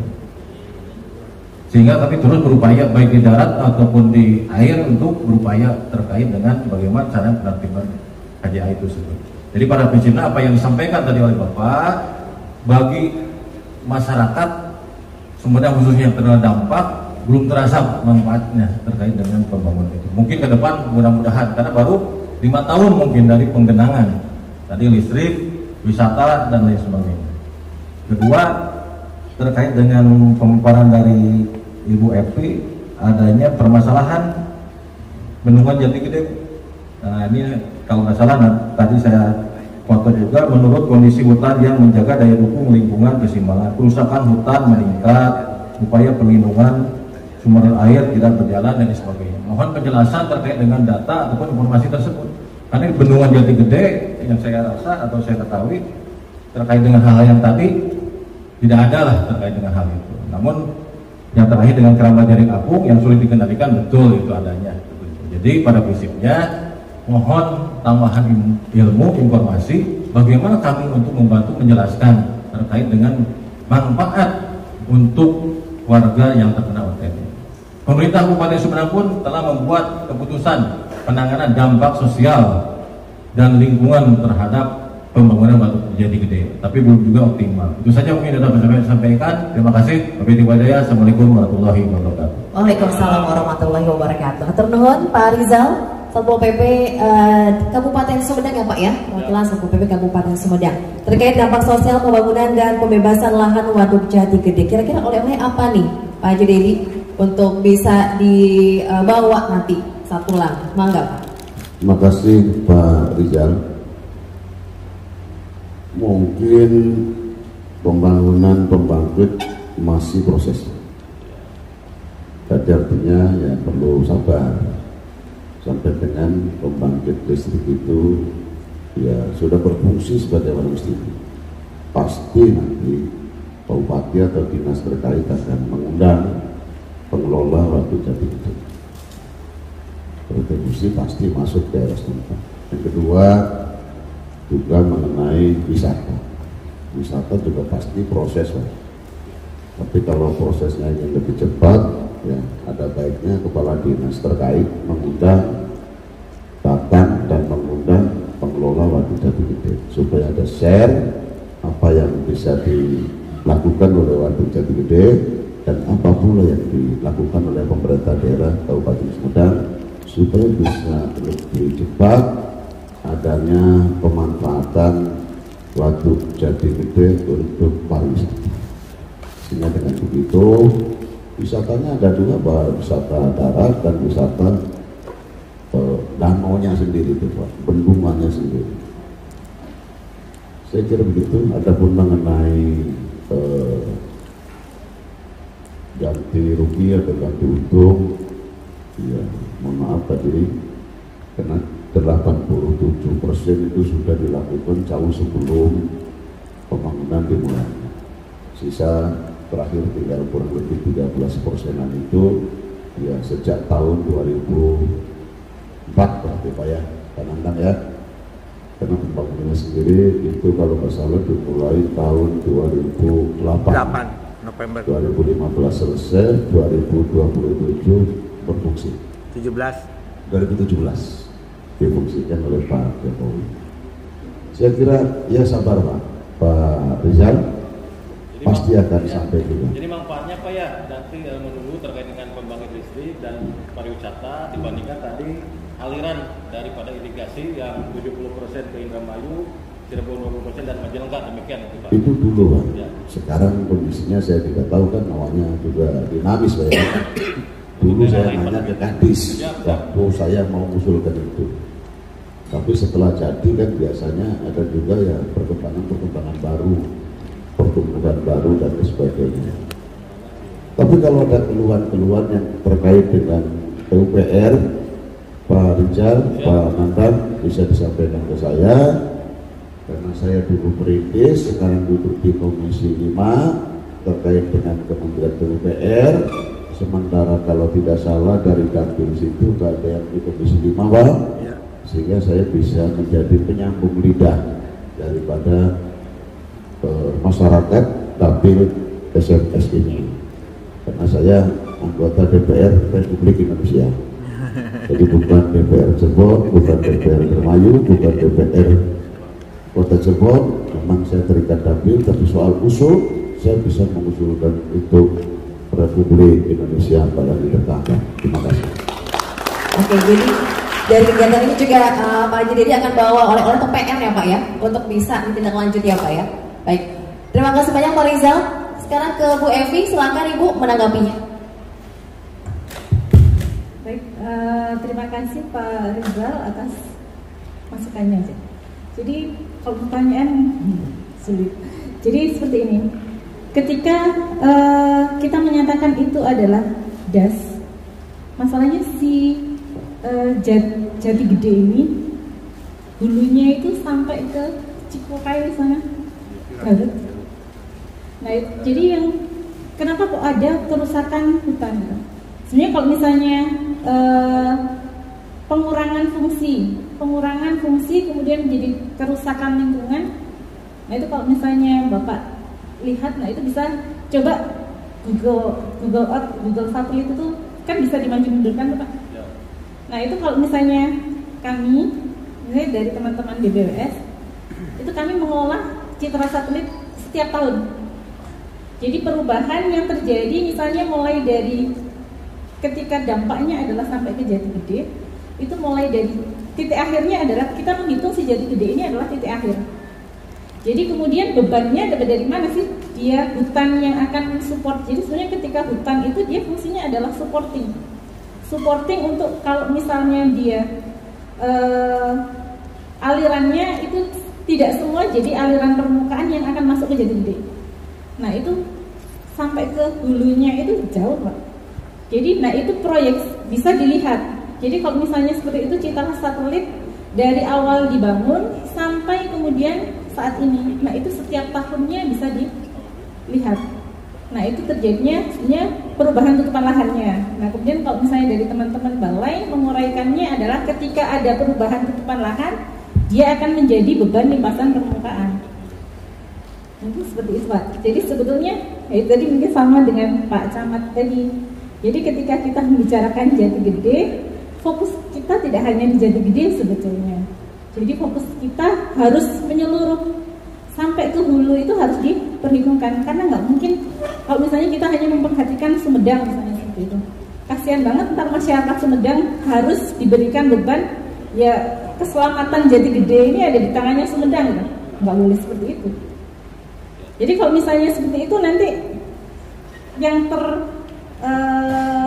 tersimpan jadinya kami yang di Sumedang ini tempatnya dibangun, terus kalau misalnya ada kerusakan kami yang salah ya enggak. Jadi ketika itu adalah sebagai titik akhir, menariknya adalah ke belakang.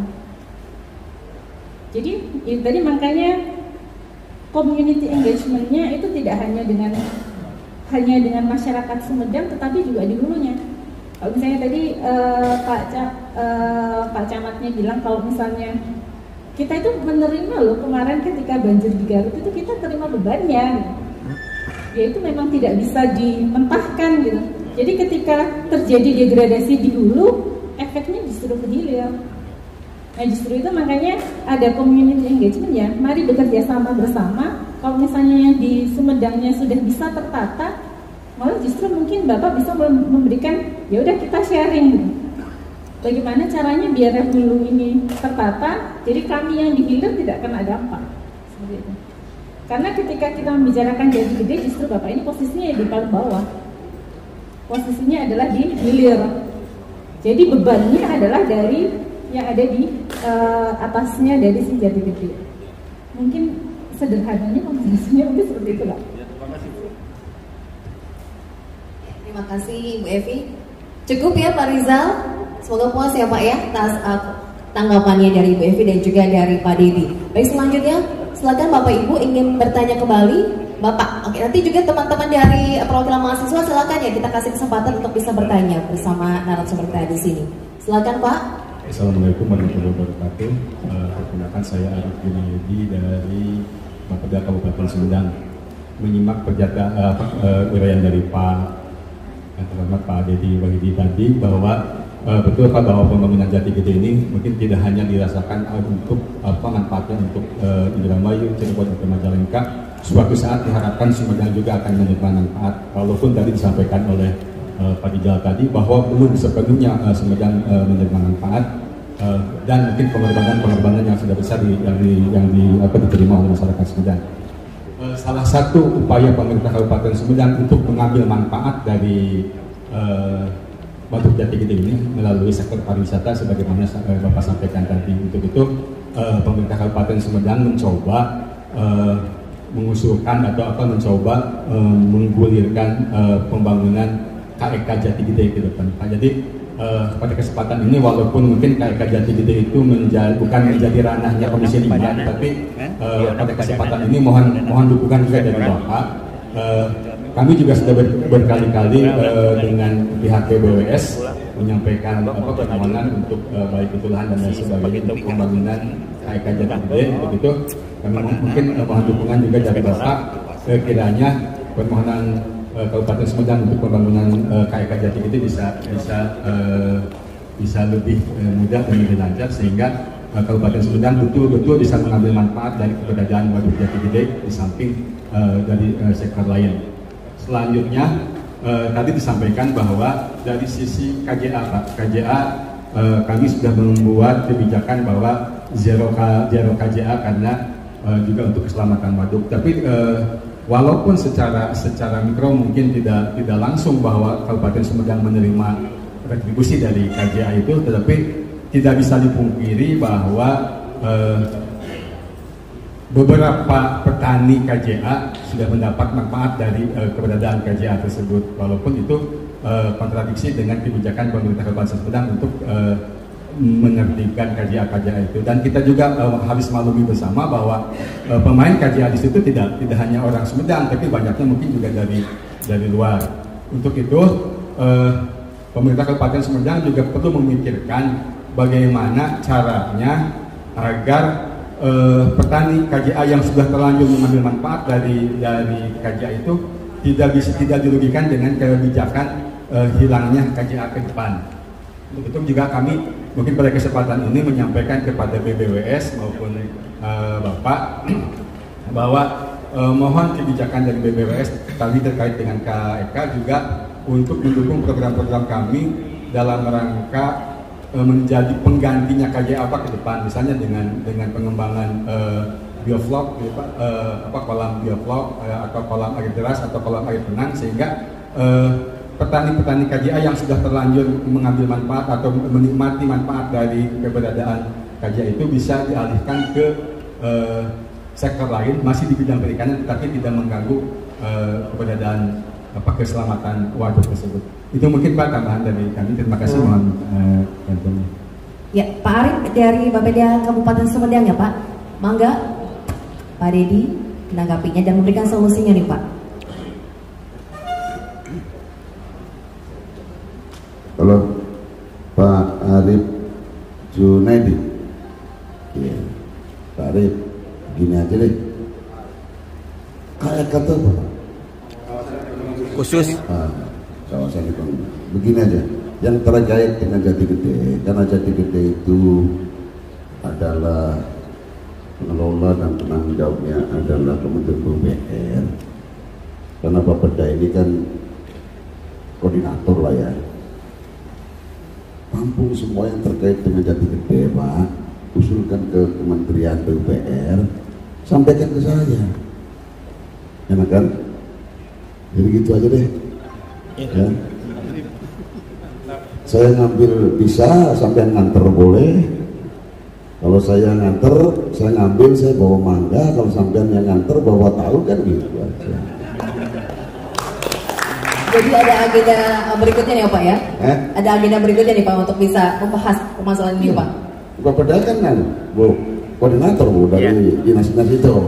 Yang terkait Jati Gede apa saja manfaat untuk masyarakat dan pemerintah Kabupaten Sumedang, dibuatkan proposalnya, saya yang bawa dan saya menyuarakan ke Pak Menteri PUPR. Oke, kawal terus ya Pak ya. Oke, Pak Arif ya. Oke, makasih ya. Ya, terus juga terkait dengan KJA juga tadi ya Pak ya. Bagaimana tuh Pak? Yang untuk KJA apa? Keramba jaring apungnya itu Pak. Ada solusi apa nih Pak pengganti untuk bisa dimanfaatkan masyarakat di sekitar sana Pak? Iya nggak tahu, saya mau merem aja sih. Baik Pak. Iya merem aja Bu. Baik. Ya. Namanya orang butuh makan. Ya.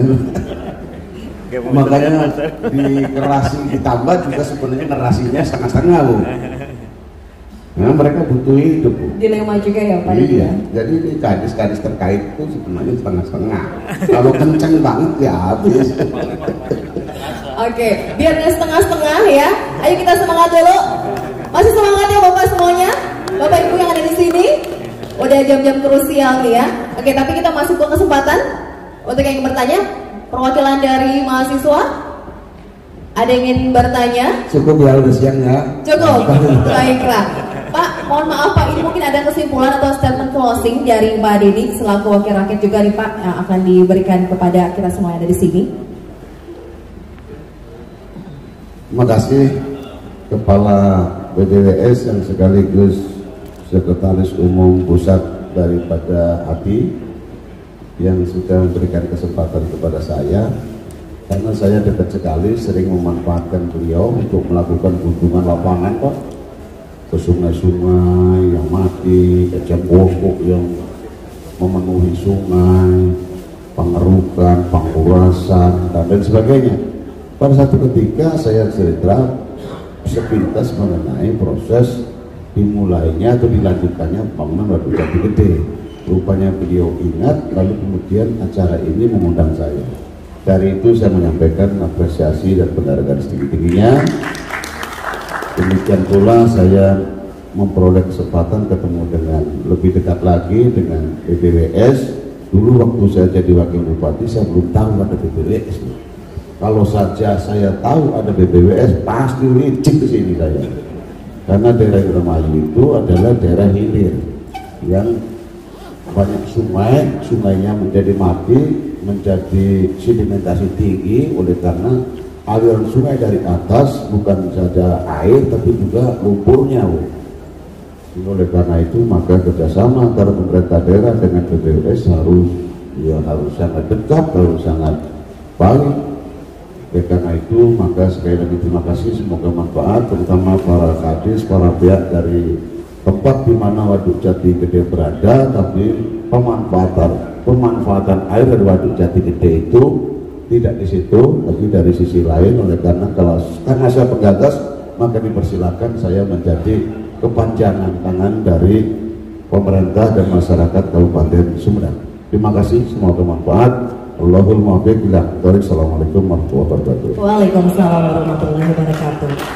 Ya, selanjutnya Ibu Evi memberikan statement closing pada kita semua di sini, Ibu. Mangga dari sisi akademisi. Baik, terima kasih sebelumnya. Sebenarnya senang sekali bisa berada di sini. Kemudian sebenarnya lebih ke sharing ya, untuk terkait sebenarnya bagaimana sih kondisi saat ini, kemudian apa-apa sebenarnya yang diperlukan. Jadi biar si Waduk Jati Gede ini sustain. Jadi keberlanjutannya ada, manfaatnya akan terus semoga akan terus meningkat. Nah, tadi untuk siapa ya? Untuk semuanya gitu kan. Karena tidak mungkin ini cuma untuk PUPR, ini untuk Dinas Pertanian, tidak bisa seperti itu. Jadi ya tadi mungkin yang perlu digarisbawahi adalah ya mungkin kerjasama antar pemangku kepentingan.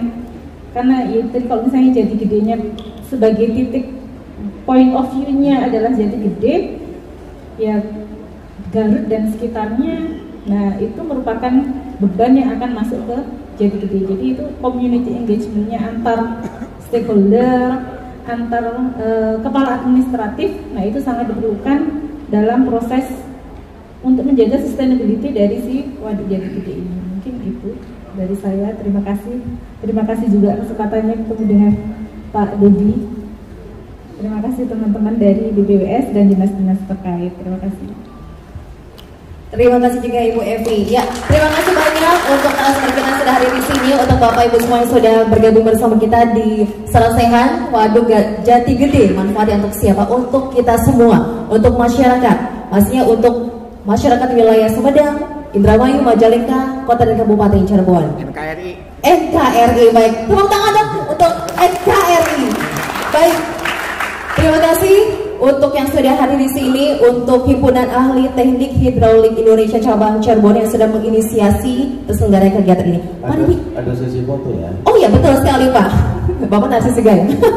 Ini momen penting ya Pak ya. Jadi kita harus berfoto bersama. Oke, kita tutup kegiatan ini ya dengan ucapan alhamdulillah. Alhamdulillahirrahmanirrahim. Semoga bermanfaat untuk kita semua. Semoga kita bisa ketemu lagi ya Bapak Ibu yang dari Sumedang, Majalengka, Indramayu, teman-teman mahasiswa juga. Semoga kita bisa bersemangat terus memberikan terbaik ya untuk masyarakat NKRI. Oke, saya Novia Priya pamit. Sampai jumpa. Wassalamualaikum warahmatullahi wabarakatuh. Ya, kita